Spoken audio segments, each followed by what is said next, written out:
नमस्कार। राष्ट्रीय मुक्त विद्यालय शिक्षा संस्थान के माध्यमिक स्तर के हिंदी विषय के इस कार्यक्रम में आप सभी शिक्षार्थियों का, दर्शकों का बहुत बहुत स्वागत है। मैं हूं डॉक्टर मोनिका कादियान, शैक्षिक अधिकारी हिंदी विषय के लिए। शिक्षार्थियों, आज के इस कार्यक्रम में हम एक कविता पढ़ने वाले हैं। एक कविता पर चर्चा करेंगे और इस कविता का शीर्षक आप जानते ही हैं। इस कविता का शीर्षक है उनको प्रणाम। हम जब छोटे थे तब हमें हमारे बड़े बताते थे कि हमें बड़ों को प्रणाम करना है। सुबह उठकर सोने जाते हुए कोई और व्यक्ति हमें मिलते हैं तो हमें मिलते ही हमें उन्हें प्रणाम करना होता है। कितने विशिष्ट हैं, आप खुद ही इस कविता को जब हम पढ़ेंगे तो आप जानेंगे। शिक्षार्थियों, हम सब समाज में रहते हैं और हम लगातार अपने आसपास बहुत सारे ऐसे लोगों को देखते रहते हैं, उनके बारे में जानते रहते हैं समाचारों के माध्यम से या अपने स्थानीय समाचारों के माध्यम से। हम ये बात लगातार पता करते रहते हैं और खुद भी ये कुछ इस तरह की जानकारियाँ हमें मिलती रहती हैं कि फलां व्यक्ति ने बहुत ही अच्छा काम किया है और वह इतना प्रसिद्ध हो गया है। किसी शिक्षार्थी ने, किसी विद्यार्थी ने अपनी बोर्ड की परीक्षा में या किसी अन्य परीक्षा में बहुत ही अच्छे अंक लिए हैं, वो अव्वल दर्जा उसने हासिल किया है और बहुत ही सराहनीय काम किया है।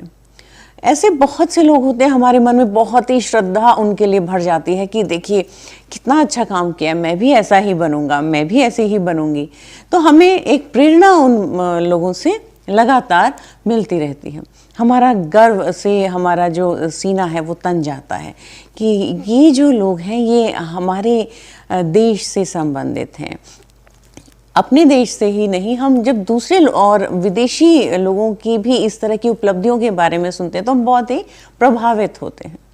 लेकिन क्या कभी हमने ये बात सोची कि कुछ लोग ऐसे भी होते होंगे जो बहुत मेहनत करते हैं, बहुत साहस दिखाते हैं और यकीन मानिए बहुत संघर्ष भी करते हैं, बहुत प्रयास करते हैं, लेकिन उन्हें सफलता नहीं मिल पाती है। वो कहीं ना कहीं अपने लक्ष्य को प्राप्त नहीं कर पाते हैं। तो आप ही बताइए कि क्या उनका वो साहस, उनका वो प्रयत्न किसी काम का नहीं रहा?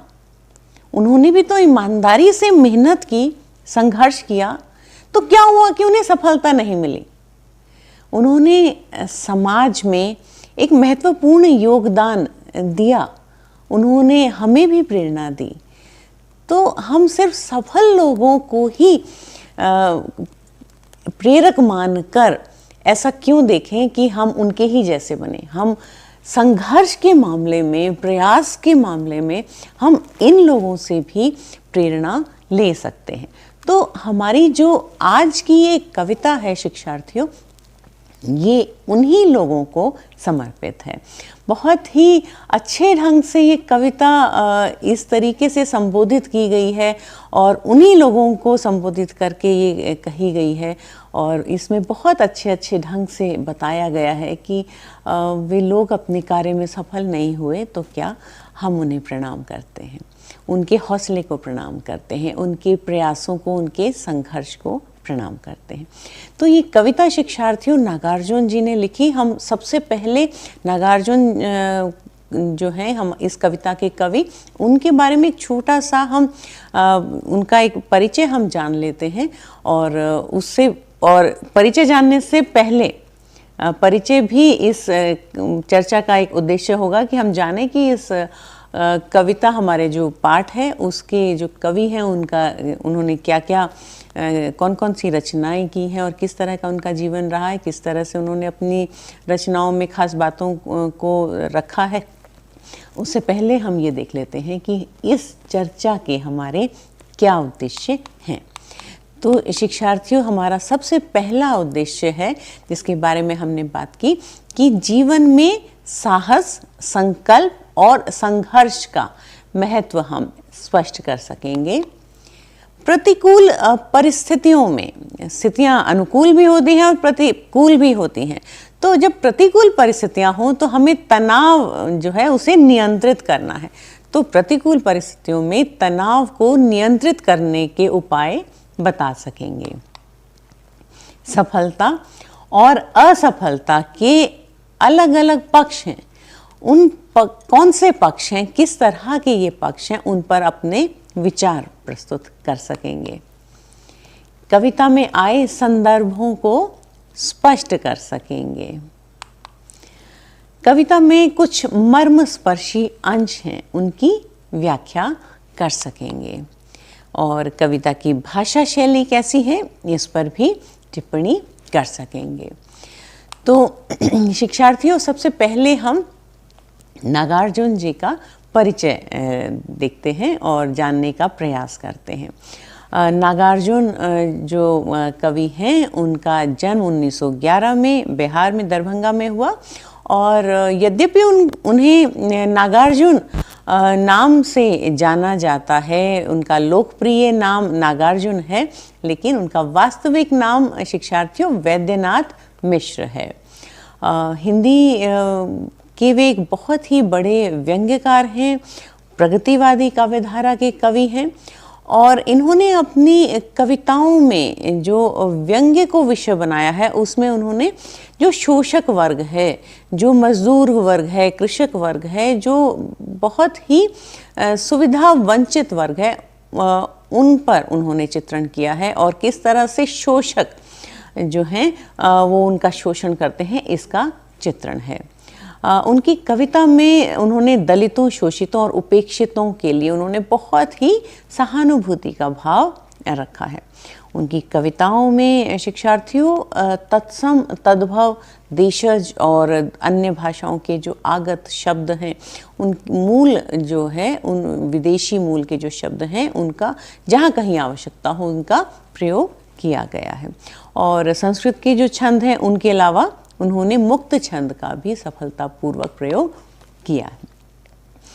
ये जो कवि हैं अपने आप में विशिष्ट हैं, क्योंकि उन्होंने हिंदी ही नहीं, मैथिली, संस्कृत, बांग्ला और हिंदी भाषा, जैसे हम बात कर चुके हैं, इन भाषाओं में उन्होंने काव्य रचना की है। और साहित्य में उन्होंने अनेक विधाओं में अपनी लेखनी चलाई है। उन्होंने उपन्यास लिखे हैं, यहाँ स्क्रीन पर है आपके सामने, रतिनाथ की चाची, बलचन्मा, बाबा बटेश्वर नाथ, वरुण के बेटे आदि इनके उपन्यास हैं। और उन्होंने काव्य संग्रह जो उन्होंने लिखे हैं वे हैं युगधारा, प्यासी पथराई आँखें, सतरंगे पंखों वाली, तालाब की मछलियाँ, हजार हजार बाहों वाली, पुरानी जूतियों का कोरस, तुमने कहा था, पका है ये कटहल अपने खेत में, ये सब इनके काव्य संग्रह हैं। तो शिक्षार्थियों, हमने एक नज़र डाल ली है कि हमारे जो कवि हैं उनमें कौन सी खास विशेषताएं हैं, उनका क्या परिचय है। अब हम ये कविता पढ़ते हैं और एक बार हम ये पूरी कविता पढ़ेंगे और हम जानने का प्रयास करेंगे कि नागार्जुन जी ने किस तरह से उन लोगों को प्रणाम किया है, किस तरह से उन्होंने उनका आभार व्यक्त किया है। तो देखते हैं शिक्षार्थियों, ये कविता है उनको प्रणाम। जो नहीं हो सके पूर्ण काम, मैं उनको करता हूँ प्रणाम। कुछ कुंठित और कुछ लक्ष्य भ्रष्ट, जिनके अभिमंत्रित तीर हुए, रण की समाप्ति के पहले ही जो वीर रिक्त तूणीन हुए, उनको प्रणाम। जो छोटी सी नैया लेकर उतरे करने को उदधि पार, मन की मन में ही रही, स्वयं हो गए उसी में निराकार, उनको प्रणाम। जो उच्च शिखर की ओर बढ़े, रह रह नव नव उत्साह भरे, पर कुछ ने ले ली हिम समाधि, कुछ असफल ही नीचे उतरे, उनको प्रणाम। कृत्य नहीं हो जो हो पाए, प्रत्युत फांसी पर गए झूल। कुछ ही दिन बीते हैं फिर भी यह दुनिया जिनको गई भूल, उनको प्रणाम। दृढ़ व्रत और दुर्दम साहस के जो उदाहरण थे मूर्तिमत, पर निरवधि बंदी जीवन ने जिनकी धुन का कर दिया अंत, उनको प्रणाम। तो शिक्षार्थियों, इस तरह से ये कविता है और इसका अंतिम अंश है, जिनकी सेवाएं अतुलनीय पर विज्ञापन से रहे दूर, प्रतिकूल परिस्थिति ने जिनके कर दिए मनोरथ चूर चूर, उनको प्रणाम। तो शिक्षार्थियों, नागार्जुन जी की ये कविता आपने सुनी और पढ़ी भी। ये कविता अपने आप में आपको क्या संदेश दे रही है? आपने इस कविता को पढ़कर सुनकर इस बात का अंदाज़ा अवश्य लगाया होगा। तो हम इसको जब पढ़ते हैं, सबसे पहले बात आती है कि वे लोग जिनका जो काम है, जिस भी उद्देश्य के लिए वो चले, वो काम पूरा नहीं हो पाया, वो अपने लक्ष्य तक पहुंच नहीं पाए। हम बहुत से कार्य शुरू करते हैं, बहुत उत्साह के साथ शुरू करते हैं, और कुछ कार्य हम सामाजिक उन्नति के लिए भी करते हैं। हम समाज की किसी संस्था से जुड़ते हैं और उस संस्था के कुछ अपने उद्देश्य हैं, हम उन उद्देश्यों में पाते हैं कि हम भी उनका समर्थन करते हैं, तो हम उसमें काम करते हैं। कोई इस तरह की संस्था ही नहीं, कुछ अन्य कार्यों में कोई समूह ऐसा कार्य कर रहा है, या हम खुद भी इस तरह का कुछ कार्य करते हैं, तो बहुत बार ऐसा होता है कि कहीं ना कहीं हम देखते हैं कि हमारा जो काम है वो पूरा नहीं हो पाया। ऐसे बहुत से लोग हैं, बहुत मेहनत से काम किया, बहुत प्रयास किए, संघर्ष किया, और किसी तरह किन्हीं परिस्थितियों के चलते वो काम पूरा नहीं हो पाया। नागार्जुन जी कहते हैं कि काम पूरा नहीं हुआ, लेकिन उस संघर्ष को, उन प्रयासों को, उस साहस को, उस हौसले को मैं करता हूँ प्रणाम। इतिहास आप सभी ने पढ़ा है, आप फिल्मों के माध्यम से भी बहुत सारी ऐतिहासिक घटनाओं को बहुत अच्छे ढंग से एक नाटक के रूप में भी देखते रहे होंगे। तो आप अंदाज़ा लगा सकते हैं कि कोई युद्ध हो रहा है, और उस युद्ध में दोनों पक्ष से जो योद्धा हैं, सैनिक हैं, वो युद्ध कर रहे हैं। ये बहुत पुरानी बात है, इतिहास की बात है, उस समय इस तरह के युद्ध होते थे। तो आप अंदाज़ा लगाइए कि किसी पक्ष में कुछ योद्धाओं के पास जो उनके हथियार हैं वो समाप्त हो गए, और जिन हथियारों का उन्होंने प्रयोग किया, जिन लक्ष्य के लिए प्रयोग किया, वो उन लक्ष्य को भेद नहीं पाए। तो कहने का तात्पर्य क्या हुआ कि उनके पास उनके हथियार नहीं रहे, उनके पास किसी भी तरह के ऐसे साधन नहीं रहे कि वे उस युद्ध को जारी रख पाते। यानी अब क्या तय था? अब मृत्यु तय थी। अगर उनके पास हथियार नहीं है तो वे मर जाएंगे, वे शहीद हो जाएंगे, वे हार जाएंगे। वे किस उद्देश्य के लिए चले थे? जीतने के लिए, लड़ने के लिए। लेकिन लड़े कैसे? उनके पास उनके हथियार ही नहीं रहे। रण की समाप्ति के पहले ही जो वीर रिक्त तुणीर हुए, जिनका जो तर्कस है, जिसमें तीर रखे जाते हैं, वो खाली हो गया। तो मैं ऐसे लोगों को प्रणाम करता हूँ जिन्होंने पूरी, यहाँ पर सबसे महत्वपूर्ण बात जिसके बारे में मैं यहाँ आपसे बात करना चाहती हूँ वो ये है कि हम अक्सर, हमारी आदत होती है कि हम सिर्फ सफल व्यक्ति से ही प्रभावित होते हैं। हमारे जो बड़े हैं वे भी सफल व्यक्ति का ही उदाहरण देकर हमें प्रेरित करते हैं। चढ़ते सूरज को सभी सलाम करते हैं, जो सफल हो रहा है उसी का सम्मान है। लेकिन यहाँ जिस तरह से शिक्षार्थियों कवि उन लोगों के संघर्ष के प्रति जो आदर व्यक्त कर रहा है, जो सफल नहीं हो सके हैं, ये बहुत ही सराहनीय है। हम भूल जाते हैं उन असफल लोगों को जो हार गए, जो शहीद हो गए, जो युद्ध जीत नहीं पाए, लेकिन उनका जो प्राण देना, उनके प्राणों की आहुति जो है वो व्यर्थ नहीं है।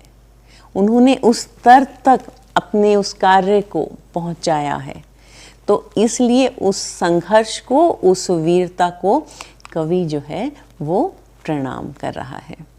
और यहाँ पर आपने ये भी देखा कि ये जो लोग थे बहुत तैयारी के साथ आए थे, उत्साह के साथ आए थे। आपने अक्सर इस बारे में पढ़ा भी होगा और फिल्मों के माध्यम से भी आप इस बात को थोड़ा बहुत समझ भी पाए होंगे, कितना जोश भरा होता है दोनों तरफ की सेनाओं में। लेकिन युद्ध के बाद देखते हैं कि कितनी मारकाट है, कितने कटे हुए अंग पड़े हुए हैं, कितने घायल सेनानी पड़े हुए हैं। तो क्या उनका वहाँ पर अपने प्राणों को न्यौछावर कर देना व्यर्थ हो जाएगा? वो नाकाम बेशक हो गए हैं, लेकिन फिर भी वे उस प्रेरणा के लिए उत्तरदायी हैं जिससे प्रेरित होकर मानवता आगे बढ़ती है। क्या हुआ कि उनके तर्कस खाली हो गए और क्या हुआ कि वे अपने लक्ष्य तक नहीं पहुंच पाए, लेकिन उस लक्ष्य तक सभी को पहुंचाने में उन्होंने अपना योगदान दिया है। तो इस तरह से शिक्षार्थियों, यहाँ पहले अनुच्छेद में कवि ने जो निरंतर संघर्ष कर रहे हैं उनकी तरफ उन्होंने हमारा ध्यान खींचा है। जिनके पास साधन नहीं है, बहुत से इस तरह के भाग्यशाली लोग हैं जिनके पास साधन है और वे जीतते भी हैं, लेकिन हम में से बहुत लोग ऐसे हैं जिनके पास साधन नहीं होते, और जितने साधन हैं उन साधनों से ही वे संघर्ष करते हैं, फिर भी वे सफल नहीं हो पाते, बहुत बार वे असफल हो जाते हैं। तो उनकी हिम्मत को कवि प्रणाम करता है और अपनी इस कविता के माध्यम से वे हमें ये संदेश भी दे रहे हैं कि हमें भी इन तरह के ये जो योद्धा हैं, ये जो संघर्षशील लोग हैं, इनका सम्मान करना चाहिए। तो हम अवश्य इन लोगों का सम्मान करें। तो यहाँ पर हमने एक बात जानी कि सबसे महत्वपूर्ण सफलता नहीं है। हमें ऐसा लगता है कि अगर सफल हो गए तो तभी सभी कुछ है, अगर सफल नहीं तो हम कुछ भी नहीं। तो ऐसा नहीं है। आपने जो अपने लक्ष्य को प्राप्त करने के लिए जो मेहनत की है, जो संघर्ष किया है, जो हौसला दिखाया है, वह भी बहुत महत्वपूर्ण है। इसका अगला अनुच्छेद हम देखते हैं और इसमें कहा गया है कि जो छोटी सी नैया लेकर उतरे करने को उददी पार, मन की मन में ही रही, स्वयं हो गए उसी में निराकार। सागर कितना बड़ा है, ये उददी जो ये सागर है ये कितना बड़ा है। जब सागर के किनारे खड़े हों तो दूर तक सिर्फ सागर नजर आता है। इतना बड़ा सागर जो देखने में, अगर उसमें लहरें बहुत जोर से उठ रही हैं तो बहुत ही भयावना लगता है, बहुत ही डरावना लगता है। इस तरह के सागर में एक छोटी सी नैया, नाव भी नहीं, छोटी सी नैया, जहाज भी नहीं, वो पहले से ही यह निश्चित बात है कि ये नैया टूट जाएगी। लेकिन उस हौसले को आप देखिए शिक्षार्थियों, कि उस छोटी सी नैया लेकर वे सागर पार करने के लिए चल पड़े हैं। उनके मन में उनका क्या लक्ष्य रहा कि सागर को पार करना है, मन की मन में ही रही। ये जो उनकी मंशा थी ये पूरी नहीं हो पाई, वे अपने उद्देश्य में सफल नहीं हो पाए, स्वयं हो गए उसी में निराकार और उसी जल में, उसी सागर के पानी में वो निराकार हो गए, वे खो गए, वे मृत्यु को प्राप्त हो गए। उनको प्रणाम। कौन कौन से लोग हैं ये लोग हैं जो बहुत हौसले से एक छोटी सी नाव लेकर समुद्र को पार करने की मनोकामना रखते हैं। मनोकामना तो उनकी पूरी नहीं हुई, उन्होंने अपना जीवन उस समुद्र में ही गंवा दिया, वे समुद्र में ही डूब गए। उनका साहस देखिए, उनके प्रयत्न देखिए, और कवि भी उन लोगों के साहस को, उनके इन प्रयत्नों को प्रणाम करता है। यहाँ भी इसी पहले छंद की भांति ही यहाँ पर भी कवि उन लोगों को प्रणाम कर रहा है, उन लोगों के प्रति आदर व्यक्त कर रहा है जिनके पास छोटी सी नैया है और सागर है, यानी उनके पास साधन जो हैं वो उस नैया जितने हैं, छोटे से, लेकिन सागर तो बहुत बड़ा है। उस सागर से वो नैया कहाँ, उस सागर के सामने ये नैया टिकेगी, ये जानते हुए भी कि उनके सामने जो चुनौती है बहुत बड़ी है। हमारे पास जो साधन हैं वो बहुत सीमित हैं, फिर भी उन्होंने बड़ा काम करने की ठानी है। आप में से बहुत सारे ऐसे लोग होंगे जिनके सामने कुछ इस तरह की चुनौतियां होंगी, कुछ वित्तीय समस्याएं होंगी, कुछ सामाजिक समस्याएं होंगी, कुछ इस तरह की स्थितियां होंगी जो शायद और लोग ना समझ पाएं। ये संघर्ष आप ही समझ सकते हैं, लेकिन फिर भी कवि आप जैसे लोगों को जो थोड़े साधनों में भी बड़ा बड़ा काम करने का निश्चय कर लेते हैं, उन्हें प्रणाम करता है। तो यहाँ इस तरह से कवि कहना चाहता है कि ये सभी बहादुर लोग, बहादुरी सिर्फ युद्ध में जीतना नहीं है, सिर्फ युद्ध में लड़ना नहीं है, बहादुरी सिर्फ नैया लेकर समुद्र को पार करना नहीं है। कवि ने इन दोनों उदाहरणों के माध्यम से हमें ये बताने का प्रयास किया है कि साधन जब सीमित हों तो हौसला भी कम हो जाता है, लेकिन यहाँ हौसला कम नहीं हुआ, संघर्ष करने की लालसा, उसका जो जोश था, उत्साह था, वो कम नहीं हुआ है। तो ये जो संसाधन कम है उससे हौसला कम ना होने देना ही उन्हें आदर का अधिकारी बनाता है। तो यहाँ पर देखिए कितनी गंभीर बात है।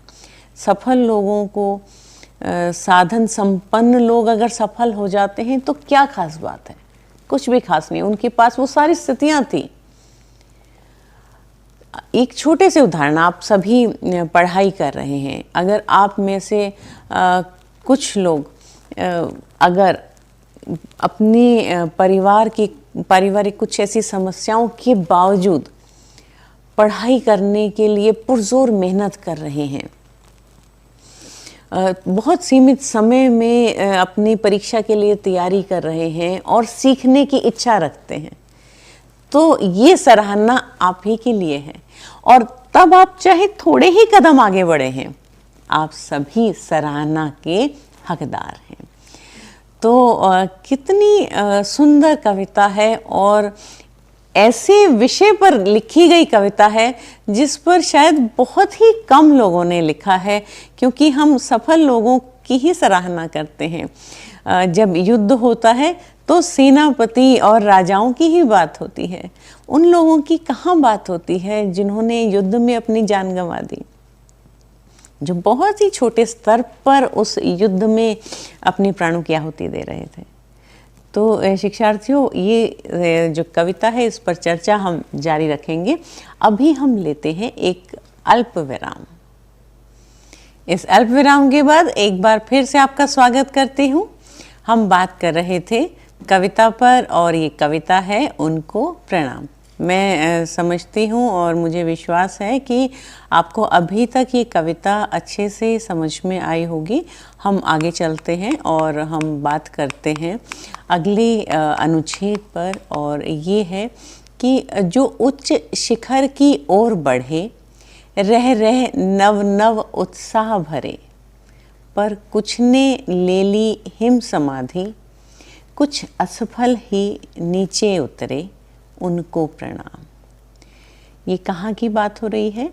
पर्वतारोहियों के बारे में ये बात हो रही है कि बहुत ऊंचे ऊंचे शिखर हैं पहाड़ के, और पर्वतारोही उस पर बहुत सारी सामग्री जुटाकर, बहुत तैयारी करके उस पर चढ़ने के लिए जाते हैं, और नव नव उत्साह भरे, बहुत उत्साह होता है उनमें, क्योंकि किसी पर्वत की चोटी पर चढ़ना अपने आप में बहुत ही जोखिम भरा काम है।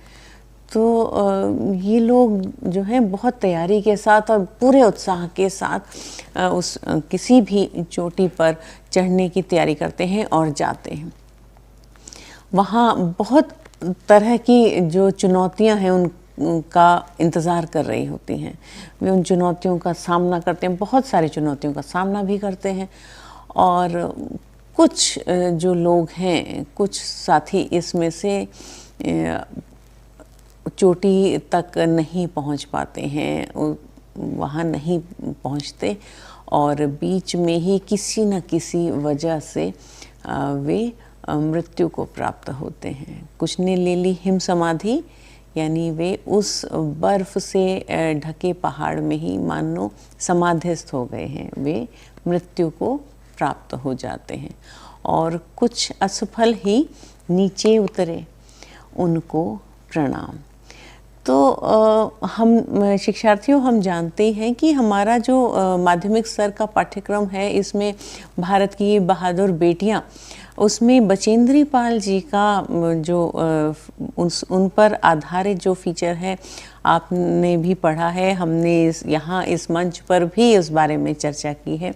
तो आपने देखा कि वे आरंभ से ही किस तरह से इतना संघर्ष करती रहीं और किस तरह उन्होंने पहली भारतीय महिला वे बनी जिन्होंने एवरेस्ट की चोटी पर चढ़ाई की। तो ये जो संघर्ष था, ये बचेंद्री पाल जी के लिए तो था, और बहुत ही अच्छी बात है कि उन्होंने इस चुनौती का सामना किया और वे सफल भी हुए। लेकिन ऐसे बहुत से अन्य पर्वतारोही हैं जो सफल नहीं हो पाए। तो ये जो सभी असफल लोग हैं, इनके जो प्रयास हैं वो बेकार नहीं गए हैं। उन्होंने जो अनुभव अर्जित किए और जो असफल नीचे उतर आए, उनके अनुभव जो भावी पर्वतारोही हैं उनके लिए काम आएंगे, और काम आते भी हैं, क्योंकि हर पर्वतारोही अपने से पहले जो चढ़ाई करते हैं इन पर्वतों की, उनसे वे सलाह लेते हैं, उनसे मार्गदर्शन लेते हैं। तो ज़रूरी नहीं है कि ये लोग सफल हों तभी इनका अनुभव होगा। अगर वे असफल भी रह गए तब भी उनका जो संघर्ष है, उनकी जो मेहनत है, और जिस हौसले से उन्होंने वहाँ पर इतनी कठिन परिस्थितियों का जो सामना किया है, उसका लाभ बाकी लोगों को मिलता है। तो इस तरह से इन असफल पर्वतारोहियों का भी योगदान है बाकी लोगों की सफलता में। तो हमें इनका भी आभार व्यक्त करना चाहिए, हमें इन्हें भी प्रणाम करना चाहिए। तो यहाँ हमने पहले देखा युद्ध में जो लड़ रहे हैं और असफल हो गए हैं। फिर हमने देखा कि जो छोटी सी नाव लेकर सागर को पार करने के लिए चले हैं। और यहाँ हमने देखा कि वे पर्वत पर चढ़ने के लिए निकले हैं और कुछ वे वहीं पर मृत्यु को प्राप्त हो गए हैं पर्वत पर ही, और कुछ असफल, वे जीवित तो हैं लेकिन असफल रहे और वे नीचे उतर आए हैं। तो इन सभी लोगों के प्रति, इन सभी अलग अलग परिस्थितियों को दिखाते हुए इन लोगों के प्रति कवि ने आभार व्यक्त किया है और उन्हें प्रणाम किया है, उनके प्रति जो श्रद्धा है वो व्यक्त की है। तो बहुत ही अलग अलग रूपों में उन्होंने बताया है कि हर स्थिति में कुछ लोग हैं ऐसे जो असफल हो जाते हैं। इसका अर्थ ये नहीं है कि उनका जो संघर्ष है वो ज़ाया हो गया, बेकार हो गया। इसके बाद नागार्जुन जी कहते हैं कि कृतकृत्य नहीं जो हो पाए, प्रत्युत फांसी पर गए झूल, कुछ ही दिन बीते हैं फिर भी, यह दुनिया जिनको गई भूल, उनको प्रणाम। शिक्षार्थियों, हम सभी जानते हैं कि भारत सदैव से आज़ाद नहीं था, स्वतंत्र नहीं था। जितने सुखी हम आज हैं, हम हमेशा से इतने सुखी नहीं थे। कितने साल हमने अंग्रेज़ों की गुलामी में शोषण झेला है, हमने संघर्ष किया है। तो हमारे पूर्वज, हम स्वतंत्रता आंदोलन के इतिहास में भी पढ़ते हैं और हमारे जो घर के जो बड़े हैं वे भी हमें बताते हैं कि किस तरह से आज़ादी पाने के लिए अलग अलग लोगों ने किस तरह से संघर्ष किए, किस तरह से वे दुखी हुए, यातना झेली, जान भी दी, और तब जाके सब ने जो मिलकर संघर्ष किया, उन देशभक्तों के जो बलिदान हैं, उनके बलिदानों के कारण ही हम आज़ाद हो पाए। अब ये जो बलिदान उन्होंने दिया, उन्होंने तो अपने प्राण दे दिए। आज़ादी का उद्देश्य लेकर उन्होंने ये संघर्ष किया था, लेकिन उन्होंने तो ये आज़ादी नहीं भोगी, इसका सुख नहीं लिया। ये आज़ादी हम लोग इसका लाभ उठा रहे हैं। जो दुख उन्होंने झेला वो उन्होंने झेला, लेकिन इस आज़ादी का सुख हम ले पा रहे हैं।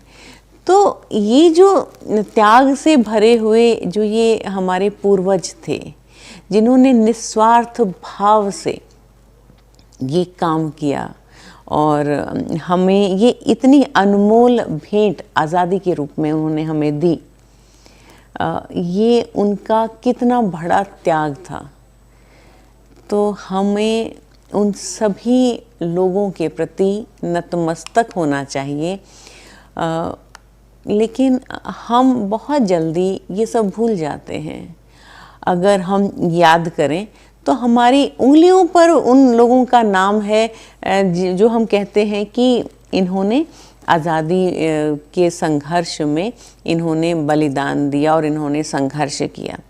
लेकिन हर गांव, हर राज्य में ऐसे बहुत से लोग हैं जिन्होंने अपने संघर्ष से हमें आज़ादी यहाँ हमें मुहैया कराई, हमें दिलाई।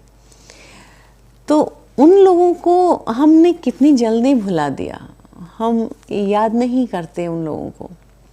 इतिहास में कहीं थोड़ा बहुत उनका जिक्र है और उससे ज़्यादा हमने उनके प्रति किसी भी प्रकार की श्रद्धांजलि नहीं दी है। तो ये जो कह सकते हैं हम कि हमारा जो रवैया है इस आज़ादी के प्रति, ये सही नहीं है। हमें उन सभी लोगों के प्रति आभार व्यक्त करना चाहिए। हमें याद रखना चाहिए कि हमारे देशवासियों ने कितने संघर्ष, कितने बलिदान के बाद ये आज़ादी हमें सौंपी है। हमें इस आज़ादी को सलामत रखना है, सुरक्षित रखना है और देश को प्रगति के पथ पर और आगे बढ़ाना है। हम अपनी जिम्मेदारी को समझें। तो वे लोग जिन्होंने आज़ादी को नहीं भोगा है, जिन्होंने हमें दे दी है ये आज़ादी, उनका जो ये प्रयास था, उनका जो ये संघर्ष था, वो व्यर्थ थोड़े ही गया। तो हम उन सभी को, उनके इस बलिदान के लिए हम प्रणाम करते हैं। उन सभी वीर सपूतों को जिन्होंने किसी न किसी रूप में ये संघर्ष किया और हमें इतनी सुंदर, इतनी खूबसूरत नेमत हमें प्रदान की। आप इस बात से ही अंदाज़ा लगा लीजिए कि अगर आपको बोलने की आज़ादी ना हो, अगर आपको कहीं जाने की आज़ादी ना हो, अगर आपको आजीविका अर्जित करने की आज़ादी ना हो, अगर आपको पढ़ने की आज़ादी ना हो, थोड़ी सी ही अगर आप पर बंदिश लगा दी जाए तो आपको कैसा लगेगा। और जब पूरा देश इस तरह की स्थिति झेल रहा था तो कितनी बुरी स्थिति वो रही होगी, आप इसका अंदाज़ा लगा सकते हैं। तो शिक्षार्थियों, हमें याद रखना चाहिए इस बात को। आप इस बारे में मैं एक सुझाव और देना चाहूँगी कि आप देश के किसी भी कोने में हैं, आप उस जगह की जो ऐतिहासिक उसकी जो पृष्ठभूमि है उसको जानने का प्रयास कीजिए। तो आपको पता चलेगा कि वहाँ पर ऐसे कितने लोग हैं जिन्होंने आज़ादी के इस संघर्ष में योगदान दिया है, और कुछ लोग अभी भी वहाँ पर होंगे, वे जीवित होंगे। तो आप उनसे भी मिलिए और जानने का प्रयास कीजिए, तब आप शायद इस बात का अंदाज़ा लगा पाएँ कि आपके पास ये कितनी अनमोल धरोहर उन लोगों ने दी है। तो इस तरह से यहाँ नागार्जुन भी उन्हीं लोगों के प्रति आभार व्यक्त कर रहे हैं, उन्हीं लोगों को प्रणाम कर रहे हैं। इसके बाद वे कहते हैं कि दृढ़ व्रत और दुर्दम साहस के जो उदाहरण थे मूर्तिमत, पर निर्वधि बंदी जीवन ने जिनकी धुन का कर दिया अंत, उनको प्रणाम। ये जो वीर थे, ये जो स्वतंत्रता सेनानी थे, ये बहुत ही साहसी थे और इन्होंने ये व्रत धारण किया था कि आज़ादी लेकर रहेंगे। लेकिन जब इन्हें बंदी बना लिया गया और उस बंदी जीवन की कोई अवधि ही नहीं थी, यानी अनंत तक, जब तक वे जीवित थे वो बंदी ही रहे और वहीं पर उन्होंने दम तोड़ दिया, वहीं पर वे शहीद हो गए। तो उनकी ये जो धुन थी वे उनके साथ ही समाप्त हो गई। लेकिन उन्हें मुझे ऐसा लगता है, आपको भी लगता होगा कि उनके मन में इस बात के लिए हमेशा प्रसन्नता रही होगी कि उन्होंने देश को आज़ादी दिलाने में अपनी जान दी है। तो उन सभी को कवि प्रणाम करते हैं। तो यहाँ हम इस बात की प्रेरणा ले सकते हैं कि ये आज़ादी जो हमें मिली है, हम इस आज़ादी को सलामत रखते हुए अपने देश को प्रगति के पथ पर बहुत आगे तक लेकर जाएंगे।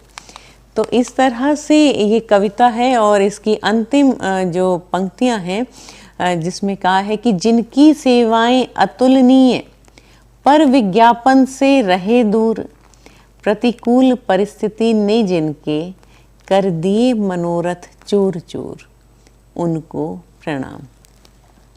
हम में से बहुत लोग होंगे जो बहुत अच्छे काम करते होंगे।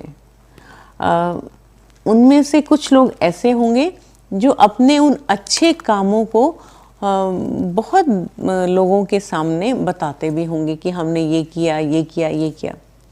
लेकिन कुछ लोग ऐसे भी होंगे जो अच्छा काम करते होंगे और किसी से उसके बारे में जिक्र नहीं करते होंगे, अपनी आत्म प्रशंसा नहीं करते होंगे। तो हमारे जो ये स्वतंत्रता सेनानी थे वो भी इसी तरह के थे। उन्होंने जो सेवाएं देश के आज़ादी के संघर्ष में दी, उनकी तुलना हो ही नहीं सकती।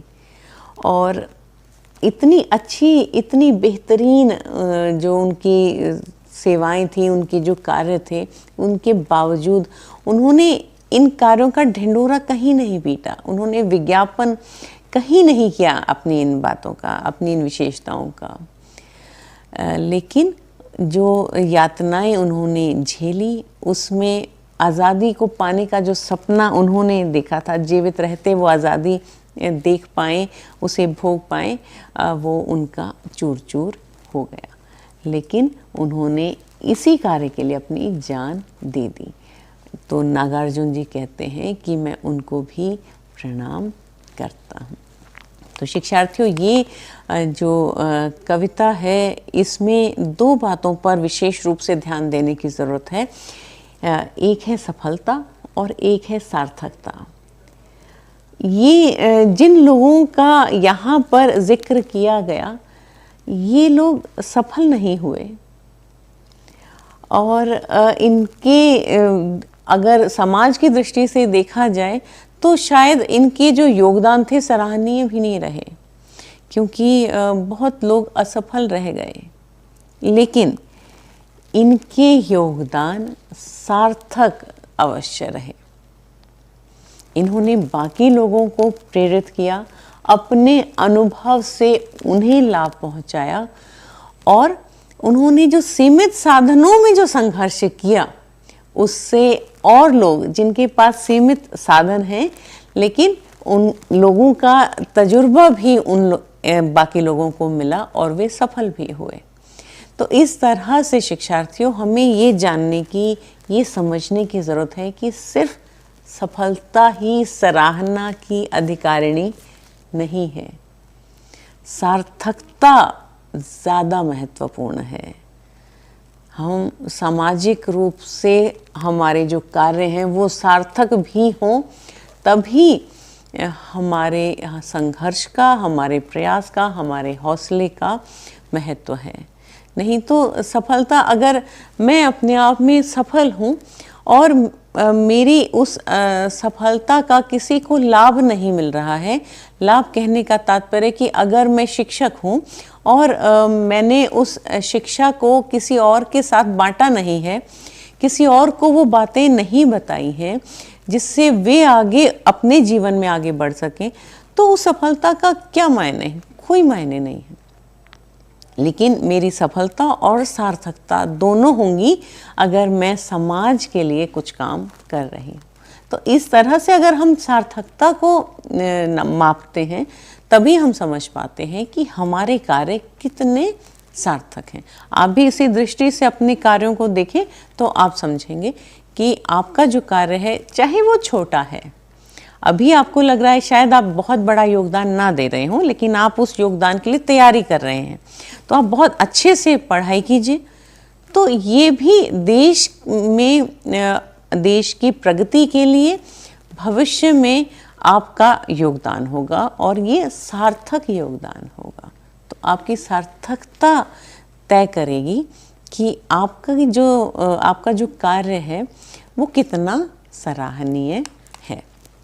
तो भाव सौंदर्य शिक्षार्थियों, मुझे लगता है कि इस चर्चा के दौरान आपको स्पष्ट हो ही गया होगा कि इस कविता में किस तरह से उन सभी लोगों के प्रयासों को, संघर्षों को प्रणाम किया गया है, जो लोग इतिहास के पन्नों में कहीं नहीं हैं, जिनकी गिनती कहीं नहीं हुई है, लेकिन जिनके जो प्रयास हैं उन्होंने बाकी सफल लोगों को प्रेरित किया है। तो उनका जो संघर्ष है वो व्यर्थ नहीं गया है। भाषा सौंदर्य पर हम एक नज़र डालते हैं, और भाषा सौंदर्य में आप देखेंगे शिक्षार्थियों कि नागार्जुन जी ने संस्कृत निष्ठ शब्दों का तथा सामासिक पदों का प्रयोग किया है। कुछ यहाँ पर कुछ इस तरह के पद हैं, जैसे पूर्ण काम, लक्ष्य भ्रष्ट, उदधि पार, कृतकृत्य, हिम समाधि। तो ये जो हैं सामासिक शब्द हैं। और तत्सम शब्द आप स्क्रीन पर देख सकते हैं शिक्षार्थियों। तत्सम शब्दों का यहाँ पर ये प्रयोग किया गया है। और आप जब इस कविता को पुनः भी पढ़ेंगे तो आप देखेंगे कि आपको कहीं पर भी समझने में आपको दिक्कत नहीं हुई है। और यहाँ कवि का जो भाव है इस कविता के माध्यम से जो वो कहना चाहते हैं वो आपने भली भांति समझा है, और यही इस चर्चा की सार्थकता है। तो मैं समझती हूँ कि शिक्षार्थियों आपको इस चर्चा से ये कविता बहुत अच्छी ढंग से समझ में आई है, और अगले कार्यक्रम में हम एक और पाठ लेकर आपसे मिलेंगे। तब तक के लिए आप मुझे अनुमति दीजिए। आपका दिन शुभ हो। धन्यवाद। नमस्कार। जय हिंद।